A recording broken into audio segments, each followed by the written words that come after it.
오늘은 트럼프 당선 이후의 미래를 예측하는 데 도움이 될 만한 몇 가지 팩트와 전망을 전해드립니다. 단지 여러 번 말씀드리는데 전망 같은 경우에는 철저하게 전망으로 봐주시고 여러분의 상상력의 지평을 넓히는, 그리고 선택할 수 있는 객관식 답안의 가짓수를 넓히시는 그런 용도로만 활용해 주시기를 부탁드립니다. 자, 먼저 전해진 사실을 보겠습니다. 블룸버그 단독 기사인데요. 사실 나왔던 내용이기도 합니다. 트럼프 행정부의 재무장관으로 스콧 베센트가 유력하다는 전망입니다. 당초 스콧 베센트와 존 폴슨이 유력한 두 명의 후보였는데 오늘 존 폴슨이 안 한다고 입장을 밝혔기 때문에 남은 게 베센트밖에 없어서 블룸버그가 단독이다 이렇게 얘기를 한 건데, 뭐 여튼 지금 상황에서 이 베센트가 매우 유력한 것만은 사실입니다. 하지만 인사는 물론 뚜껑 열어봐야 아는 것이죠. 하지만 이분이 상당히 재무장관에 유력하다는 그런 설이 월가에 퍼져 있는 상황이고, 지금 이 베센트는 이 스퀘어 캐피털의 CEO로 일하고 있는데 이 트럼프 행정부는 월가 출신을 재무장관에 앉히겠다는 뜻을 이미 밝힌 바 있습니다. 베센트는 이 쌀을 보고 입장을 내지 않았습니다. 베센트 혹시 들어보신 적 있으신가요? 이 월가열부 찐팬이라면 들어보셨을 수도 있습니다. 미국 대순 월가열부 라이브 시간에 이 베센트를 저희가 거론하면서 베센트가 선거 기간 내내 강하게 이 파월을 끌어내려야 한다 강조했던 인물이라고 전해드린 바 있었습니다. 당시 베센트가 트럼프에게 조언한 방식은 이거였습니다. 파월의 후임자를 미리 발표를 해가지고 파월의 힘을 빼자. 어차피 시장의 주목은 새로 임명되는 차기 연준 의장에 쏠릴 테니까 이런 식으로 하면은 파월을 식물 연준 의장으로 전락시킬 수 있다. 이런 얘기였죠. 지난 FOMC 때 파월 거론했지만 새로 들어서는 트럼프 행정부가 파월을 자리에서 내려오게 할 방법은 사실상 없습니다. 지난 FOMC 때 트럼프 행정부가 사임을 요구하면 응하겠냐는 질문에 파월은 굉장히 카리스마 있게 딱 잘라서 표정도 안 바뀌고 노라고 말했습니다. 트럼프 행정부가 법에 입각해 파월을 자리에서 내려오게 할 만한 그런 권한이 없다고도 파월은 설명했습니다. 아시다시피 파월은 변호사 출신입니다. 이런 파월의 태도는 과거와 달라진 게 사실 없습니다. 트럼프는 파월을 2017년에 지명을 해서 18년에 연준 의장으로 임기를 시작했는데 불협화음이 있었습니다. 그로부터 몇 달 뒤에 트럼프는 파월 대신에 이 다른 연준의 연준위원을 의장으로 새로 임명하는 아이디어를 검토를 했는데 2019년에 이런 기밀을 포착한 한 의원이 파월에게 물었죠. 오늘이나 내일 만약에 대통령이 당신을 짐 싸라 가라 이렇게 얘기한다면 어떻게 하겠느냐 이렇게 물어보니까 파월은 당연히 그렇게 안 할 거다 이렇게 얘기했습니다. 내 대답은 아니다 이렇게 강하게 말했습니다. 그러니까 5년 전이나 지금이나 파월은 임기를 채우겠다는 태도에는 변화가 없고 그게 연준의 중립성을 지키는 것이라는 사명감을 느끼고 있는 것 같습니다. 실제 파월은 이 지인에게 말을 했는데 이 죽음을 제외하고는 임기를 완수하지 않을 생각이 없다. 그럴 상황이 없다. 이렇게 얘기를 했죠. 팀이라우스 기사에서 인용한 부분입니다. 다시 재무장관으로 유력한 이 베센트의 스토리로 돌아가겠습니다. 선거 기간 내내 파월의 각을 세웠던 베센트.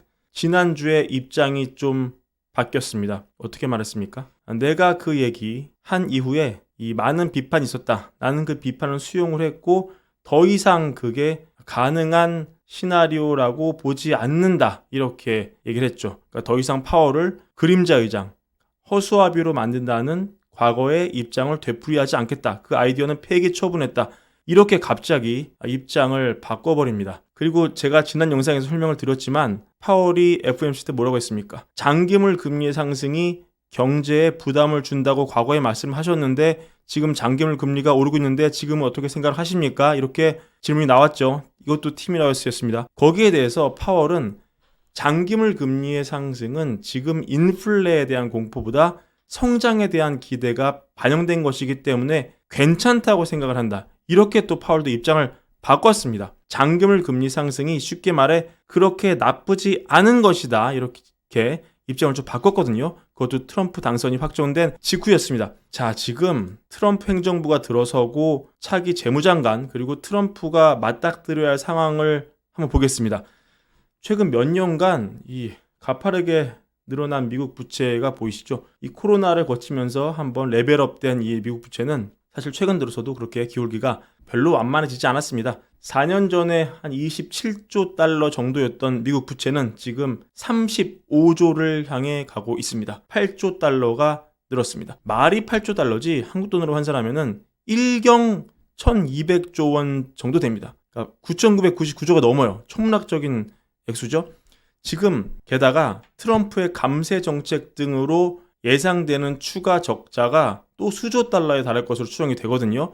그러면 차기 재무장관은 너무 머리가 아프죠. 이거 무슨 돈으로 이거 막습니까? 일단은 이 부채도 지금 뭐 만기별로 나눠져 있어가지고 정확히는 알 수 없지만 이 트럼프 행정부는 내내 이 만기 돌아오는 국채 롤오버를 해야 될 겁니다. 이 바이든 행정부 시절에 단기채 발행도 많이 했기 때문에 돌려막기 하는데도 아마도 굉장히 쉽지 않을 겁니다. 그리고 아마도 들어오는 상당수는 과거 지금보다 다 금리가 낮았던 때 발행됐던 채권을 롤오버 해야 되는 거기 때문에 미국 재무부 부담은 더 커질 겁니다.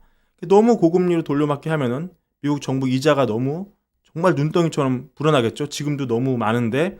근데 적어도 단기 금리만큼은 미국 연준이 힘을 써줄 수가 있습니다.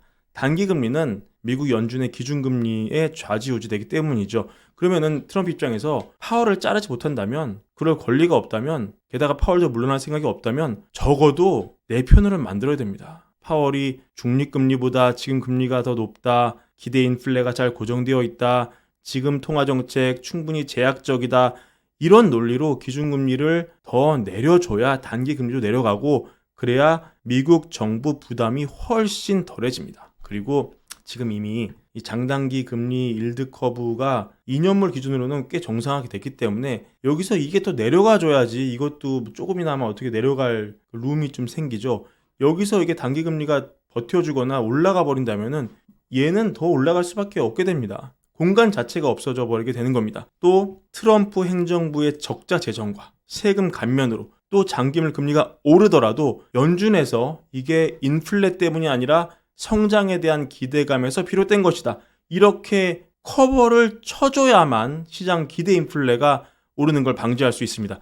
이런 측면에서 트럼프 당선이 되는 시점에 차기 재무장관으로 유력하게 떠오른 베센트가 파월 몰아내기 발언을 공식적으로 취소하고, 파월이 또 비슷한 시기에 기존 입장을 바꿔서 장기물 금리 상승이 경제에 그다지 부담이 되지 않을 수 있다, 이거는 인플레 기대가 올라서가 아니라 성장에 대한 기대 때문이다, 이렇게 입장을 바꾼 것은 어쩌면 파월과 트럼프가 이미 물밑에서 대타협을 했을 수도 있다, 이런 징후로 보일 수도 있습니다. 물론 이거는 그럴듯한 시나리오입니다. 참고만 해주시기를 바라겠습니다. 연장선상에서 트럼프의 관세 얘기 짚어봅니다. 차기 재무장관 유력한 베센트가 주는 또 하나의 함의가 있습니다. 트럼프 참모 중에서 관세 강경파와 관세 유보파가 있습니다. 트럼프 핵심 참모 중 일부는 트럼프의 관세 공약이 다른 나라를 압박하기 위한 어떤 도구라고 설명을 하는데, 그중 하나가 바로 베센트입니다.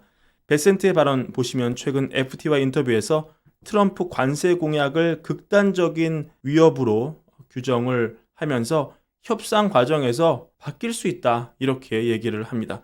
CNBC와의 인터뷰에서는 이 점진적으로 층층이 적용하는 걸 권장한다, 이렇게 얘기하면서 그래서 인플레에 준 영향을 최소화할 수 있다, 이렇게도 얘기합니다. 그리고 트럼프 자체가 굉장히 임기응변식으로 정책을 몰아가죠. 김정은과의 하노이 협상에서도 그게 여실히 드러났죠. 블룸버그가 소개한 과거 사례 들어봅니다. 2018년 8월 팀 쿡 애플 CEO가 뉴저지에 있는 골프장에서 트럼프를 만났습니다. 그래서 하소연을 하죠. 만약에 이 중국에서 조립되는 애플 제품을 관세 때문에 더 비싸게 들어와서 그 때문에 애플 제품이 더 비싸지면은 어떻게 우리가 삼성전자랑 지금 경쟁을 합니까? 이렇게 하소연을 한 거예요. 그러니까 다음날 트럼프는 기자들과 만나서 굉장히 설득력 있는 주장이었다, 이렇게 얘기를 합니다.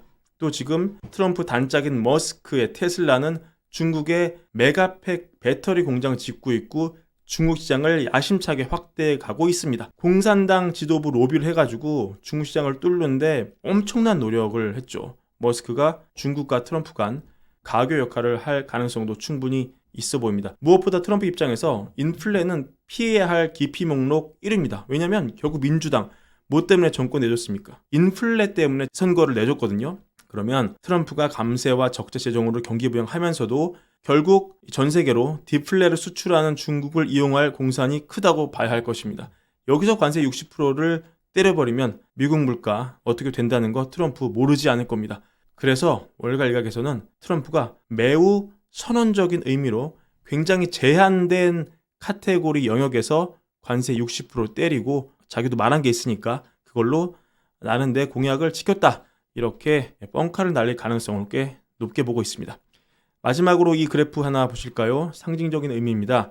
이 블랙록에서 출시한 비트코인 ETF가 블랙록에서 출시한 금 ETF 규모를 넘었다는 소식입니다. 물론 블랙록 내부 ETF를 비교한 거라 의미는 제한적이지만 사실 이거 출시한 지 뭐 얼마나 됐어요. 비트코인 ETF. 이 얼마 되지도 않은 ETF가 금, 정말 인류 역사와 함께하는 금, 게다가 출시한 지 20년 된 금 ETF, 이 규모를 추월했다. 이것은 상징하는 바가 있어 보입니다.